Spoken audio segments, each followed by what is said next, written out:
દાહોદ સહિત ગુજરાતભરને હચમચાવનાર 71 કરોડનો મનરેગા કૌભાંડ, જેમાં હવે પોલીસે એક પછી એક ધરપકડોનો દોર શરૂ કર્યો છે. ગઈકાલે પોલીસે રાજ્યના અલગ અલગ શહેરોમાંથી રાજ્ય કક્ષાના મંત્રી બચુભાઈ ખાબડના નાના પુત્ર કિરણ ખાબડ સહિત એપીઓ તેમજ ડેપ્યુટી ડીડીઓ તથા કરાર આધારિત કર્મચારીઓની ધરપકડ કરી હતી. તેમને આજે નામદાર કોર્ટમાં રજૂ કરી રિમાન્ડ મેળવવાની તજવીજ હાથ ધરી હતી. તે દરમિયાન પોલીસે આજે વધુ 2 લોકોની ધરપકડ કરી છે. ઓપરેટર તેમજ એક એમએસઆઈ ઓપરેટર તરીકે ફરજિયાધીન હતો. આ તસવીરમાં દેખાઈ રહેલો એમઆઈએસ ઓપરેટર છે, જેનું નામ છે સંજય બારિયા. આ દેવગઢ બારિયામાં મનરેગા શાખામાં એમઆઈએસ ઓપરેટર તરીકે ફરજ બજાવી રહ્યો. આ આઈએમએસ ઓપરેટર સંજય બારિયા મનરેગાના તમામ ડેટાને સિસ્ટમમાં દાખલ કરવા માટે એક મુખ્ય કડી છે, તે અપડેટ કરે છે અને મેનેજ પણ કરતો હતો. ઓપરેટર સંજય બારિયાએ જોબ કાર્ડની એન્ટ્રીમાં ગફલા સાથે બોગસ મસ્ટર રોલનો પણ ખેલ કર્યો હતો. પૂર્ણ નહીં થયેલા કામોને પૂર્ણ બતાવી દીધા હતા કાગળ પર. આ સાથે કામના ભૌતિક માપમાં પણ ખોટી વિગતો દાખલ કરી હતી.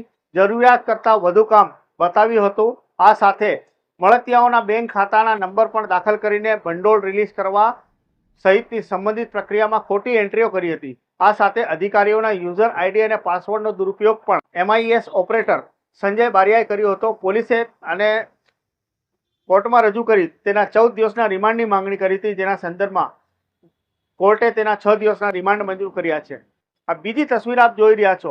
આ બીજી તસવીર જગદીશ બારિયાની છે, જેની એજન્સી L1 સૌથી ઓછી બીડ કરનારમાં ન હોવા છતાં તેને પોતાની એજન્સીના બિલો રજૂ કરીને સરકારી નાણાં મેળવ્યા હતા, જેમાં દેવગઢ બારિયામાંથી 2,20,197 અને ધાનપુરમાંથી 68,88,818 એમ કુલ 71.9 લાખથી વધુની રકમ ગેરકાયદેસર રીતે મેળવવામાં સફળ રહ્યો હતો. અત્રે ઉલ્લેખનીય છે કે આજે ધરપકડ કરાયેલા જગદીશ બારિયા વડોદરાના દિવાળીપુરાની ઉમાબેન મદનલાલ પટેલિયા નામક એજન્સી ધરાવે છે અને દેવગઢ બારિયા તાલુકાનો વતની છે. જગદીશ બારિયા અને તેની એજન્સીના નામ વચ્ચે કોઈ તાલમેલ નથી હોવાની બાબત આ કૌભાંડમાં અનેક શંકા કુશંકા જોવા મળી રહી છે. તે મામલે પોલીસે તપાસનો દોર લંબાવ્યો છે. ત્યારે આવનારા સમયમાં આ 71 કરોડના મનરેગા કૌભાંડમાં વધુ તપાસ થાય તેવું હાલના તબક્કે જોવાઈ રહ્યું છે. આ મામલે મનરેગા કૌભાંડમાં તપાસ કરનાર ડીવાયએસપી જગદીશ ભંડારીએ શું કહ્યું, જોઈશું આ રિપોર્ટમાં. અગાઉ 7 જેટલા લોકો પકડાઈ ચૂક્યા હતા. એમાંથી અમુક લોકો જ્યુડિશિયલ કસ્ટડીમાં છે અને અમુક લોકોના રિમાન્ડ ચાલુ છે. એ દરમિયાન આજ રોજ અને ગઈકાલ રાત દરમિયાન અલગ અલગ ટીમો બનાવીને સર્ચ કરતા અલગ અલગ 5 જેટલા લોકો મળી આવેલા હતા. જેમાં નામ જોવા જઈએ તો કિરણ ખાબડ, કે જે એજન્સીના પ્રોપરાઇટર તરીકે નામ આવેલું છે. એ સિવાય દિલીપ ચૌહાણ, કે જે એપીઓ તરીકે હતા. આર.કે. રાઠવા, કે જે તત્કાલીન ટીડીઓ હતા. અને એ સિવાય એક પાર્થ બારિયા છે, જે પણ એજન્સીના ઓનર તરીકે છે. આ 4 લોકો અટક કરી છે અને કાયદેસરની કાર્યવાહી ચાલુ છે. આ સિવાય અન્ય એક વ્યક્તિ ભાવેશ રાઠોડ, એમને પણ રાઉન્ડ અપ કરવામાં આવેલો છે અને ટીમ ઓન ધ વે છે. 5 જેટલા લોકો આજે અટકાયત મતલબ પકડવામાં આવેલા છે અને તપાસ હાલમાં ચાલુમાં છે. આ સમગ્ર મામલે આજે ગઈકાલે પકડાયેલા અને આજે પકડાયેલા તમામ આરોપીઓને પોલીસે કોર્ટમાં રજૂ કર્યા હતા, જેમાં મંત્રી પુત્ર કિરણ ખાબડના 4 દિવસના, ડેપ્યુટી ડીડીઓ રસિક રાઠવાના 4 દિવસના તેમજ આ મનરેગા કૌભાંડમાં જેની મહત્વપૂર્ણ કડી માનવામાં આવે છે તેઓ આસિસ્ટન્ટ પ્રોગ્રામ ઓફિસર દિલીપ ચૌહાણના 9 દિવસના રિમાન્ડ પોલીસને મળ્યા છે.